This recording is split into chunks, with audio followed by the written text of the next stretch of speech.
Hare Krishna Guru Maharaj, please accept my humble obeisances of Guru Srila Prabhupada। सभी भक्तों को मेरा सादर दंडवत प्रणाम है। हमारे बीच श्रीमान अतुल कृष्ण प्रभु ग्रेटर नोएडा से उपस्थित है। और प्रभु जी आज विदेश के दौरे पर निकल रहे हैं, लेकिन प्रभु जी की विशेष कृपा करुणा और हम सभी के ऊपर प्रेम के चलते प्रभु जी अभी अपना फ्लाइट बोर्ड करने से पहले कुछ समय पहले हमें अपना संग और सानिध्य व मार्गदर्शन प्रदान करने हमारे बीच उपस्थित है। और ये आज का ये टॉक खत्म करते ही, शॉर्ट टॉक रहेगा 7:15 तक ही, क्योंकि फिर प्रभु जी को तुरंत निकलना है। का फ्लाइट है, लंदन जा रहे हैं प्रभु जी आज। तो सभी से अनुरोध है कि ध्यान पूर्वक आज का टॉक एकादशी के दिन प्रभु जी का टॉक ध्यान पूर्वक श्रवण कीजिए, और आपकी बची हुई माला आप टॉक के पश्चात संपन्न कर सकते हैं। और अब हम अनुरोध करना चाहेंगे श्रीमान अतुल कृष्ण प्रभु से, तो जी आज का टॉक प्रारंभ करें। हरे कृष्ण। Hare Krishna.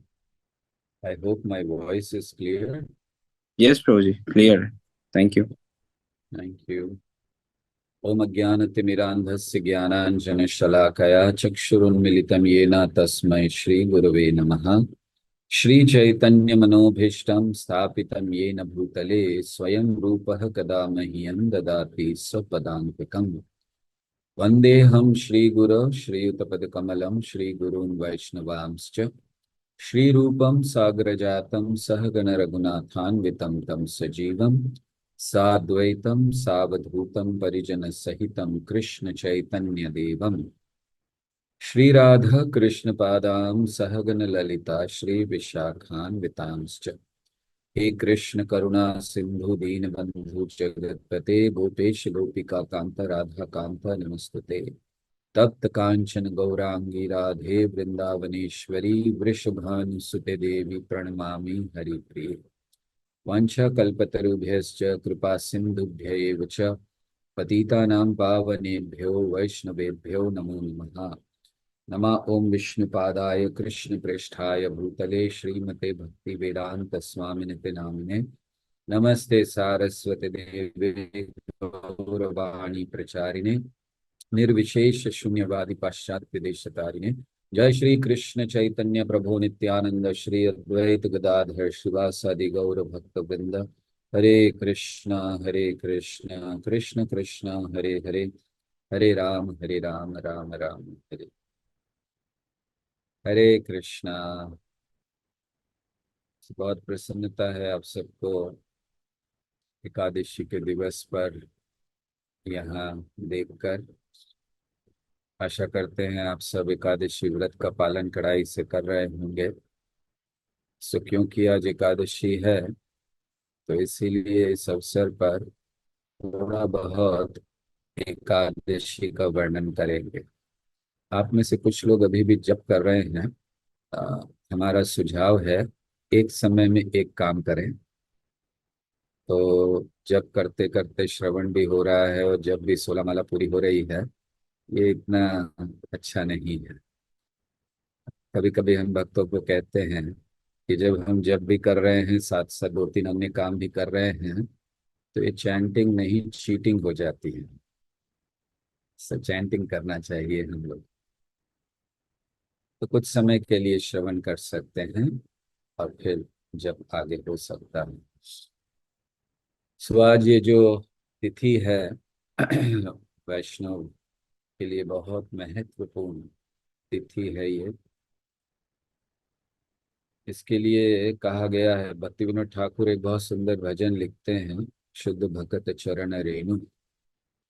तो उसमें वो बताते हैं, माधव तिथि भक्ति जननी जतने पालन करी। कृष्ण बसती बसती बोली परम आदर को। वो कहते हैं कि ये जो एकादशी आदि तिथियां होती हैं ये विशेष करके माधव तिथि है। माधव तिथि भक्ति जननी। तो जो माधव तिथि होती हैं ये क्या होती हैं? भक्ति की जननी है, भक्ति को जन्म देने वाली। इसीलिए जतन पालन करी, बहुत ध्यान पूर्वक बड़ी श्रद्धा से, बड़े कड़ाई से इसका पालन करना चाहिए, ऐसा अ, भक्ति विनोद ठाकुर समझाते हैं। तो इसीलिए जो एकादशी का दिवस है, ये वैष्णवों के लिए बहुत महत्वपूर्ण दिवस है। इस दिन तपस्या क्यों करनी चाहिए? कई बार मन में ये आता है कि अरे, कृष्ण तो हमारे पिता हैं, और कृष्ण पिता हैं, और उनको क्या अच्छा लगेगा कि उनका पुत्र भूखा बैठा है? कैसे अच्छा लगेगा उनको? तो कभी कभी मन में आता है कि हमारा पथ तो भक्ति का पथ है, तपस्या का पथ नहीं है। तो फिर हम ये उपवास रखना, ये ठीक है, कभी कभी ठीक है, बाकी इतना सारा हर 15 दिन में एकादशी आ जाती है। उसके अलावा जन्माष्टमी, रामनवमी, नरसिंह चतुर्दशी, वामन द्वादशी, कितने सारे आते हैं, कितने उपवास रखे। तो क्यों इतनी तपस्या करनी है? तपस्या, सर्वप्रथम कारण तपस्या का है कि हम कृष्ण को आकर्षित करते हैं। जैसे देखिए, इस जगत में भी लोग कुछ अनशन करते हैं, बिना खाए पिए रहेंगे, हम आंदोलन कर रहे हैं, विरोध कर रहे हैं, क्यों? सरकार का ध्यान आकर्षित करना चाहते हैं। कभी कोई कहीं पर कर रहा है तो सरकार बहुत ज्यादा हो जाता है, तो फिर सरकार को कुछ करना पड़ता है। तो सरकार का ध्यान आकर्षित करने के लिए राजनीतिक कारणों से करते हैं। लेकिन इसी तरह जब हम लोग भक्ति में ये तपस्या करते हैं, तो श्री कृष्ण का ध्यान आकृष्ट करने के लिए करते हैं, कृष्ण को बताने के लिए कि हमें आपकी आवश्यकता है, आइए। दूसरा उद्देश्य है कि थोड़ी बहुत त्याग की भावना हृदय में आनी चाहिए। बहुत ज्यादा भोगों में हम लोग पड़े हुए हैं, भोजन करना, आनंद लेना।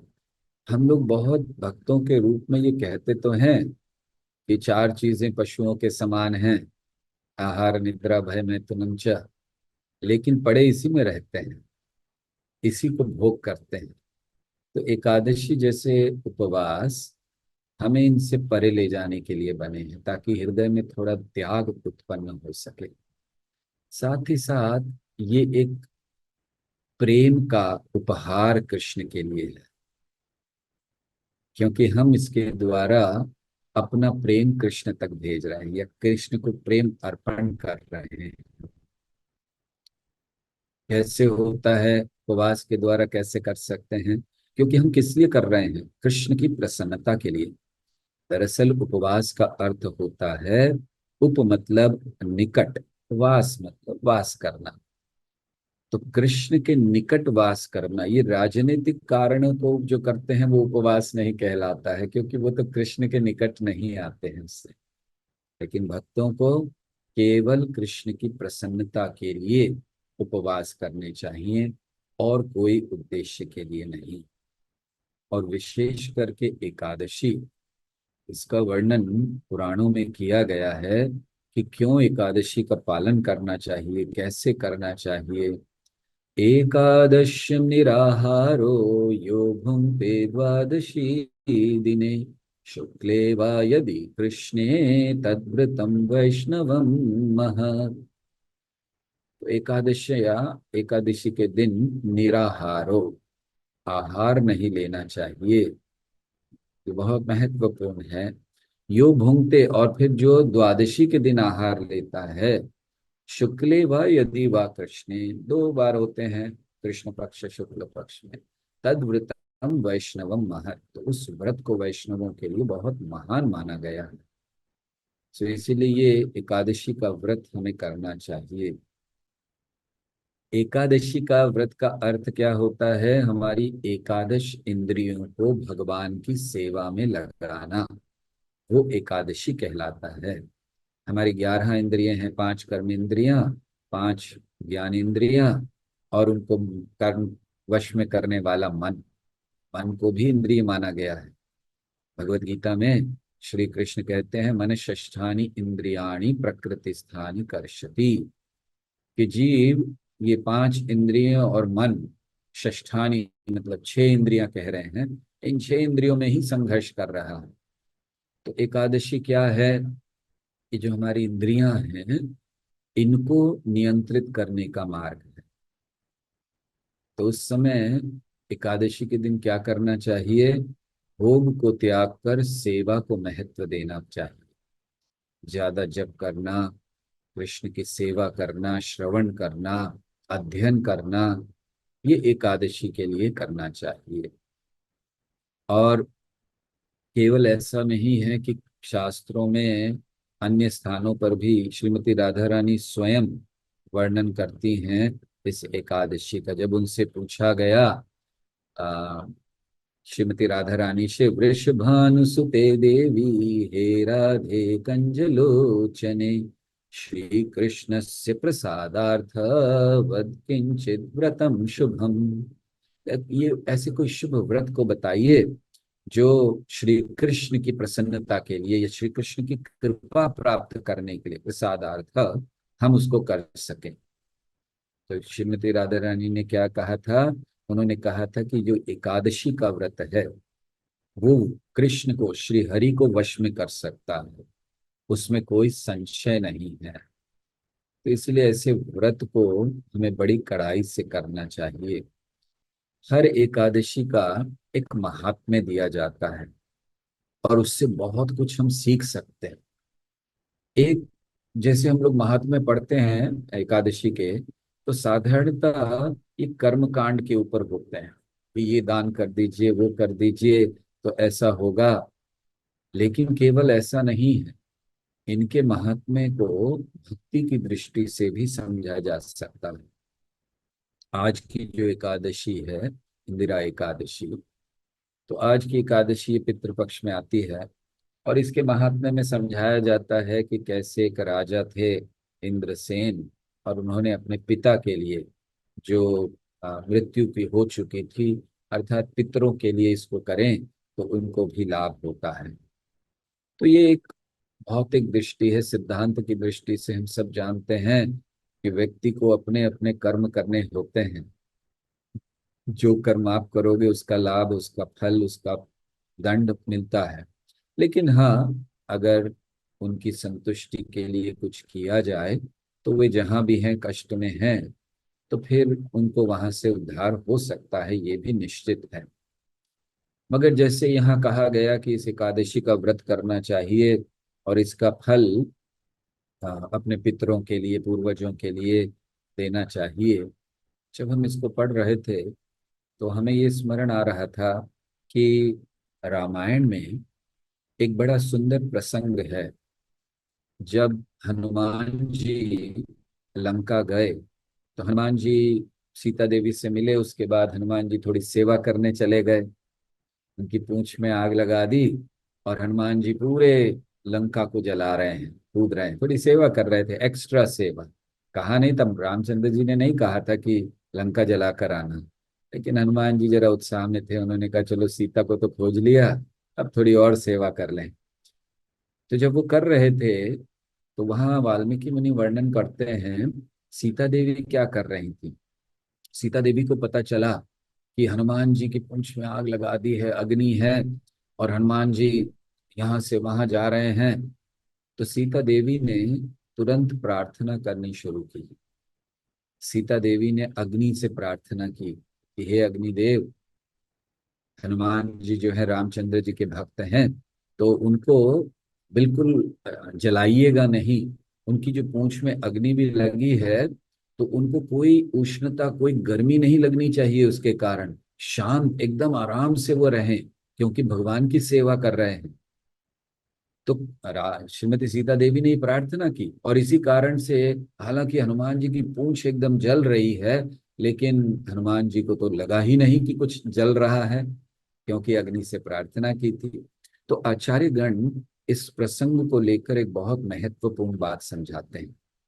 वे कहते हैं कि जैसे सीता देवी ने हनुमान जी के लिए प्रार्थना की और अग्निदेव से कहा कि आप ये कीजिए, उसी प्रकार एक शिष्य को अपने गुरु के लिए प्रार्थना करनी चाहिए।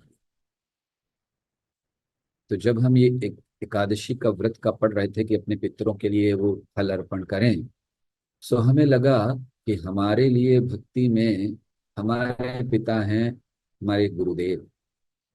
सो हमें, जैसे सीता देवी ने हनुमान जी के लिए प्रार्थना की कि हनुमान जी को या अग्नि कोई कष्ट ना दे, तो अपनी प्रार्थनाओं को अर्पण किया, इसी तरह हर एक शिष्य को अपने गुरु के लिए ये एकादशी व्रत का फल अर्पण करना चाहिए। क्योंकि कभी कभी कोई ये कहते हैं कि अरे गुरु तो बहुत श्रेष्ठ स्तर पर हैं, हमारी प्रार्थना से क्या होने वाला है, हम तो बहुत निम्न स्तर पर हैं। सही है, गुरु बहुत ऊंचे स्तर पर हैं, लेकिन हमें अपना कर्तव्य करना है। जैसे सीता देवी ने किया, वहां सीता देवी एक शिष्य की भूमिका में थी, और हनुमान जी जो भगवान के प्रतिनिधि हैं, वो गुरु की भूमिका में थे। तो जिस प्रकार सीता देवी ने एक शिष्य के, अच्छे शिष्य के रूप में प्रार्थना की, हम सबको भी आज के दिवस पर, जब हम व्रत कर रहे हैं, पालन कर रहे हैं, वैसे आज के व्रत का अगर पालन देखा जाए तो पालन की विधि भी दी गई है, बहुत सुंदर विधि दी गई है कि हमें, जब हम सुबह उठते हैं, वैसे तो दशमी से प्रारंभ करना है, लेकिन एकादशी पर जब सुबह उठते हैं स्नान आदि करने के बाद, हमें व्रत लेना चाहिए कि आज पूर्ण रूप से एकादशी का पालन करेंगे। और उसका अर्थ क्या दिया है, वहां ये नहीं कहा है कि बस हम कुछ खाएंगे नहीं, हर प्रकार की इंद्रिय तृप्ति को त्याग देंगे। ये बहुत महत्वपूर्ण वर्णन वहां पर किया गया है, जहां भगवान से प्रार्थना की जा रही है कि आज का व्रत जो हम एकादशी का कर रहे हैं, तो हम इंद्रिय तृप्ति को त्यागेंगे। तो उपवास मतलब वहां आज के एकादशी महात्म्य में किया है कि केवल उपवास फल से नहीं, या ये खाकर नहीं, उपवास करना है, किसी प्रकार की इंद्रिय तृप्ति नहीं करेंगे। और भगवान से प्रार्थना करनी है कि हे कृष्ण, हमें आप अपने चरणों में शरण दें। फिर वर्णन किया है कि दोपहर को भी भगवान की पूजा करनी चाहिए। जो योग्य ब्राह्मण हैं, या अर्थात अच्छे भक्त हैं, सो उनको भोजन कराना चाहिए, प्रसाद देना चाहिए, और फिर अर्पण करना चाहिए अगर आप और किसी को ये फल इसका अर्पण करना चाहते हैं। तो इसी प्रकार हमें आज के दिवस पर विशेषतः एक व्रत लेना चाहिए हर एकादशी पर, और उसका फल, जैसे हम कह रहे थे कि उसका फल गुरु को अर्पण करना चाहिए। क्योंकि भक्ति में एक बहुत महत्वपूर्ण अंग है भक्ति का, और वो क्या है, यस्य प्रसादात भगवत प्रसादो।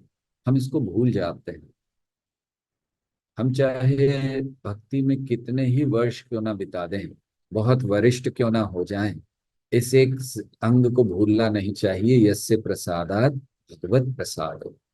गुरु की कृपा से हमें भगवान की कृपा मिलती है। तो इसीलिए जब हम गुरु को ये अर्पण कर रहे हैं, तो ये भक्ति का अंग है। क्योंकि यस्य प्रसादात, गुरु को अर्पण कर कर हम उनके अच्छे स्वास्थ्य के लिए, उनके अच्छे लंबी आयु के लिए, और उनकी कृपा के लिए हम याचना करते हैं, ताकि कृष्ण प्रसन्न हो सकें। तो इसीलिए एकादशी के व्रत जब हम करते हैं, तो हमें व्रत लेना चाहिए कि कोई इंद्रिय तृप्ति नहीं करेंगे। एकादशी माधव तिथि है। भगवान, मान लीजिए अब भगवान के मंदिर में हैं, भगवान के समक्ष हैं, भगवान के दर्शन कर रहे हैं, तो क्या अब कोई इंद्रिय तृप्ति की भावना आती है मन में? बिल्कुल नहीं आती, और ना आनी चाहिए, क्योंकि हम भगवान के समक्ष हैं। इसी तरह ये माधव तिथि है। जैसे भगवान का नाम भगवान से भिन्न नहीं है, भगवान का धाम भगवान से भिन्न नहीं है, ये माधव तिथि भी भगवान से भिन्न नहीं है। तो आज के दिवस पर हम भगवान के संग में हैं, अगर ये व्रत कर रहे हैं, तो व्रत लेना चाहिए कि कोई इंद्रिय तृप्ति नहीं हो, कोई निंदा नहीं हो, कोई प्रजल्प नहीं हो। और ऐसे हम अन्न को तो नहीं लेते हैं, अन्न भी नहीं लेना चाहिए। वैसे कभी कभी ये प्रश्न आता है कि हम अन्न क्यों नहीं लेते हैं, तो कहा जाता है कि दो तीन कारण दिए जाते हैं। स्वयं चैतन्य महाप्रभु ने भी इस बात को कहा, जब उनसे पूछा गया तो उन्होंने कहा कि उन्हें अन्न ग्रहण नहीं करना चाहिए एकादशी के दिवस पर। पुराणों में भी वर्णन है कि भगवान ने मना किया। और फिर एक स्थान पर आता है कि उसमें पाप प्रवेश करता है। लेकिन पाप प्रवेश करना ये तो भक्तों के लिए नहीं है, क्योंकि हम लोग तो भगवान को अर्पण कर देते हैं, सारा पाप निकल जाता है। तो फिर क्या हम ये सोच सकते हैं कि आज के दिवस पर अन्न को भगवान को अर्पण कर दें, पाप निकल जाएगा उसमें से, और फिर हम उसे खा लें? वो तो शुद्ध है। प्रसाद तो कभी अशुद्ध नहीं होता। तो प्रसाद लेने में क्या तकलीफ है, अन्न लेने में क्या तकलीफ है?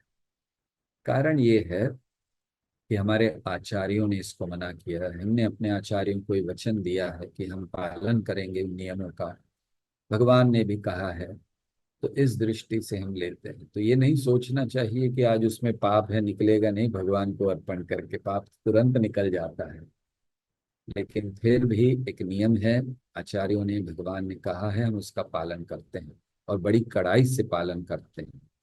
तो अन्न तो ना लें, साथ साथ निंदा करना, प्रजल्प करना, इसको त्याग दें और अधिक से अधिक समय हम बिताएं कि किस प्रकार हम आ, ये जो बहुत महत्वपूर्ण दिवस है कृष्ण के कृपा प्राप्त करने का, गुरु की कृपा प्राप्त करने का, उस अवसर को चूके नहीं। ऐसा नहीं हो कि हम सोच रहे हैं कि बस कोई बात नहीं, हर रोज हर 15 दिन में एकादशी आती है। तो एकादशी ही नहीं, वैसे तो हमें हर रोज ये करना चाहिए। एकादशी हमें और उसको तीव्र कर देती है। तो ऐसा नहीं सोचना है कि केवल एकादशी पर हमें ऐसा व्रत करना, बाकी दिन आराम से भोग करें, फिर एकादशी आएगी तो भोग नहीं करेंगे। नहीं, रोज ना करें, लेकिन जब एकादशी आए तब उसको और तीव्रता से बढ़ा देना चाहिए हमें इन कार्यों को। और प्रमुखतः आज के दिवस पर हमें गुरु की कृपा की याचना करनी चाहिए। अगर कोई कह रहे हैं कि आ, अपने पिता के लिए या अपने पूर्वजों के लिए हम कर रहे हैं, तो हमें कहना चाहिए कि नहीं, हमारे पिता हैं श्री गुरु। तो इसीलिए उनके जैसे सीता देवी ने किया, तो हमें आज के दिवस पर वैसे तो हर रोज हर भक्त को गुरु के प्रति समर्पण होना चाहिए। सच्चा शिष्य कौन है? सच्चा शिष्य वो है जो गुरु के हृदय को जानता है, गुरु की जो इच्छाएं हैं, जो गुरु करना चाहते हैं, उसके लिए अपना जीवन समर्पित करता है, वो शिष्य है। तो ऐसे दिवस पर हमें उन वचनों को स्मरण कर लेना चाहिए जो हमने गुरु के प्रति दिए हैं। हमें उन वचनों के प्रति अपने आप को पुनः समर्पित करना चाहिए ऐसे दिवसों पर। तो तभी जाकर हम भक्ति में प्रगति कर पाएंगे। इसीलिए ये जो एकादशी का व्रत हम लोग करते हैं, तो उसको बड़ी कड़ाई से हमें करना चाहिए, ध्यान पूर्वक करना चाहिए। और इस दिवस पर अपने जप को, जैसे हमने कहा, जप को बढ़ाइए, अपने श्रवण को बढ़ाइए। वैसे भी हमें आशा है कि आप सब हर रोज श्रवण करते हैं, और अगर नहीं करते हैं, विशेषतः शिल प्रभुपाद और गुरु महाराज, इनके श्रवण रोज होना चाहिए। और आपको समय निकालना चाहिए। कोई ये नहीं कह सकता कि मेरे पास समय नहीं है, हम श्रवण नहीं कर पा रहे हैं। देखिए कितनी सारी व्यवस्थाएं की जाती हैं। अभी हम इस प्रवचन के पहले ही सुन रहे थे कि रेडियो शुरू किया गया है, जहां मराठी में भी, ताकि लोग अपनी भाषा में सुन सकें। तो इतनी सारी व्यवस्था किस लिए की जाती है? केवल हमें भक्ति में गंभीर बनाने के लिए। गुरु इतना प्रयास क्यों करते हैं? केवल हमें भक्ति में गंभीर बनाने के लिए। और और कोई आशा नहीं है गुरु की।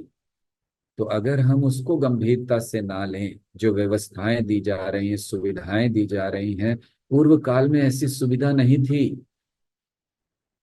गुरु एक जगह रहते थे और अगर शिष्य कहीं दूर हैं तो वो श्रवण नहीं कर पाते थे।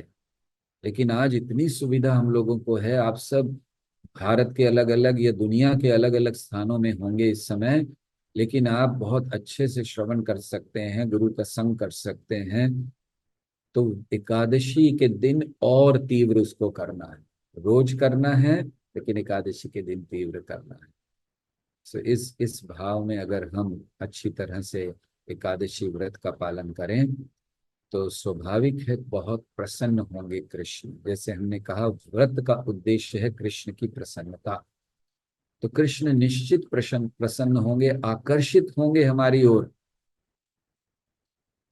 जब हम कोई भी तपस्या अपने लिए करते हैं, तो स्वाभाविक है कृष्ण आकर्षित होंगे कि हम अपने स्तर पर कर रहे हैं। लेकिन अगर वही तपस्या हम गुरु के लिए कर रहे हैं, एक शुद्ध भक्त के लिए कर रहे हैं, तो कृष्ण ज्यादा प्रसन्न होते हैं।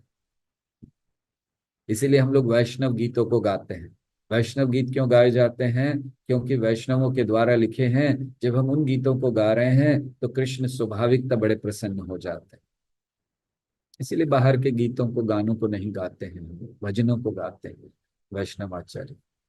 इसी प्रकार अगर हम ये सारी तपस्या हम अ, गुरु के अच्छे स्वास्थ्य के लिए, गुरु के अच्छे लंबी आयु के लिए, और गुरु की कृपा याचना के लिए, भक्ति में हमें भिक्षुक बनना चाहिए, कृपा का भिक्षुक। कोई शर्म नहीं आनी चाहिए भिक्षा मांगने में। कभी कभी भक्त केवल दीक्षा के दिन थोड़ा भिक्षा मांग लेते हैं उस दिन, क्योंकि उनको पता है कि उस दिन तो सब लोग बड़ी प्रसन्नता से देंगे, लेकिन वैसे नहीं मांगते हैं। हमें कृपा का भिक्षुक बनना है, निर्लज्ज होना है गुरु की सेवा में। जैसे जब भगवान रुक्मिणी का हरण करने जा रहे थे, तो रुक्मिणी देवी ने पत्र लिखा था, और उन्होंने उस पत्र में पहले ही लिखा कि मैंने अपना मन निर्लज्जता से आपके चरण कमलों में लगा दिया। इस शब्द को इस्तेमाल कर दिया। तो इसलिए गुरु की सेवा में, कृष्ण की सेवा में हमें कोई लज्जा की करने की आवश्यकता नहीं है। हमें कोई अन्य विचार करने की आवश्यकता नहीं है। ये हमें एकादशी का सही अर्थ होगा अगर हम एकादशी के व्रत का कड़ाई से पालन करें, जतने पालन करी, और उसका फल श्री गुरु को प्रदान करें, जिससे कि हमारी भी भक्ति में प्रगति हो और गुरु का भी सदैव आशीर्वाद हम पर बना रहे। हरे कृष्णा कृष्ण कृष्ण हरे हरे, हरे राम राम राम हरे हरे। बहुत बहुत धन्यवाद। आप सबका क्षमा चाहते हैं, थोड़ा जल्दी समाप्त करना पड़ा। हरे कृष्ण।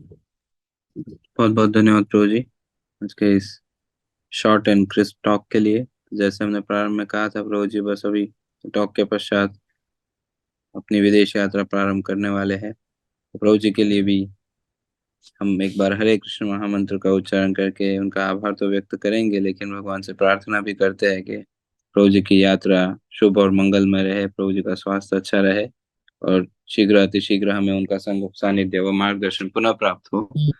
ऐसे भाव से महामंत्र का उच्चारण करके हम आज के सत्र को यही विराम देते हैं। हरे कृष्ण कृष्ण कृष्ण हरे हरे, हरे राम राम राम हरे हरे। श्री हरि राम प्रभु की जय। हरे कृष्ण महामंत्र की जय। इंदिरा एकादशी महोत्सव की जय। शिल प्रभुपाद की जय। परम पूज्य श्री लोकनाथ स्वामी गुरु महाराज की जय। इस्कॉन वर्तमान आचार्य गुरु वृंद की जय। वाञ्छाकल्पतरुभ्यश्च कृपा सिन्धुभ्य च पतितानां पावनेभ्यो वैष्णवेभ्यो नमो नमः। अनंत कोटि वैष्णव वृंद की जय।